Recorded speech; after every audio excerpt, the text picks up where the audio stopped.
கர்த்தருடைய நாமத்தை தொழுது கொள்கிறவனெவனும் ரட்சிக்கப்படுவான். ரோமர் 10:13.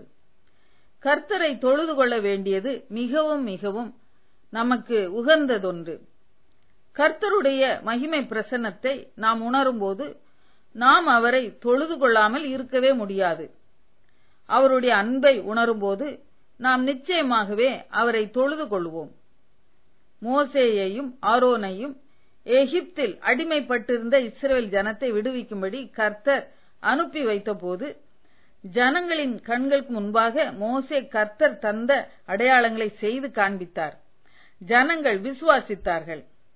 கர்த்தர் இஸ்ரவேல் புத்திரரை சந்தித்தார் என்றும் அவர்கள் படும் உபத்திரவங்களை கண்ணோக்கி பார்த்தார் என்றும் அவர்கள் கேட்டபோது தலை குனிந்து கர்த்தரை தொழுது கொண்டார்கள்.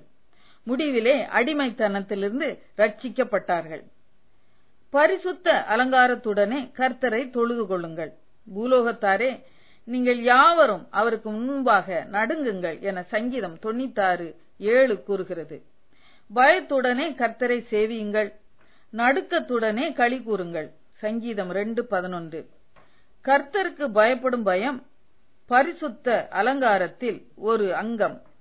கர்த்தருக்கு பயப்படும் பயபக்தியை ஆவியானவர் நமக்கு தருகிறார். ரட்சிப்பின் பாத்திரத்தை எடுத்துக்கொண்டு கர்த்தருடைய நாமத்தை தொழுது கொள்ளுவேன் என சங்கீதம் 116:13 கூறுகிறது. கர்த்தருடைய நாமத்தை தொழுது கொள்ளும் போது ரட்சிக்கப்படுகிறோம். அதன் பின் கர்த்தர் நம்மை ரட்சித்த உபகாரத்தை மறவாமல் நினைத்து ரட்சிப்பின் பாத்திரத்தை எடுத்துக்கொண்டு கர்த்தருடைய நாமத்தை தொழுது கொண்டே இருக்க வேண்டும். கர்த்தர் ஆவியாய் இருக்கிறார். ஆகையால் அவரை தொழுது கொள்ளுகிறவர்கள் அவரை ஆவியோடும் உண்மையோடும் தொழுது கொள்ள வேண்டும். சமாரியா மலையிலும் எருசலேம் தேவாலயத்தில் மாத்திரமல்ல, எங்கும் பிதாவை தொழுது கொள்ளும் பரிசுத்த ஆவியானவரின் காலம் இது. கர்த்தரை நாம் இவ்விதமாக தொழுது கொள்ளும் போது சமீபமாக வந்து விடுகிறார். நாம் பாக்கியம் பெற்ற, மகிமை பெற்ற, விடுதலை பெற்ற, ரட்சிக்கப்பட்ட, உயர்த்தப்பட்ட ஜனமாக இருப்போம்.